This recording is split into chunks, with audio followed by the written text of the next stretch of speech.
naniniwala raw si Vice President Sara Duterte na straight na iboboto ng publiko ang tinaguriang Duterte 10 o 10 senatorial candidate ni dating Pangulong Rodrigo Roa Duterte. Sinabi ito ng pangalawang Pangulo sa isang virtual press conference sa The Netherlands kung saan nakapiit ang kanyang ama. Ayon sa Vice President, posibleng dahilan kung bakit di umano dinala sa ICC ang dating Pangulo ay para matigilan o mapigilan daw ang anyay block voting para sa Duterte 10. Dagdag pa ng Vice Presidente, kahit hindi na raw siya sumama sa campaign rally, ay tiyak na susuportahan pa rin ng publiko ang Duterte 10 dahil para kay Vice President Duterte, alam ng publiko na kinakailangan o kailangang iboto ang mga pambato ng dating Pangulong Duterte para anyay makamit naman ang tunay na pagbabago.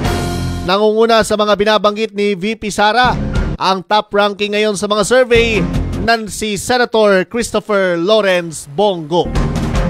Mukhang magba-block voting ang buong Pilipinas sa 10 senador. Unang-una, yung mga kandidato ng PDP, Senator Bongo, Senator Bato de la Rosa. Yan po mga kaibigan na naging pahayag ni Vice President Sara Duterte.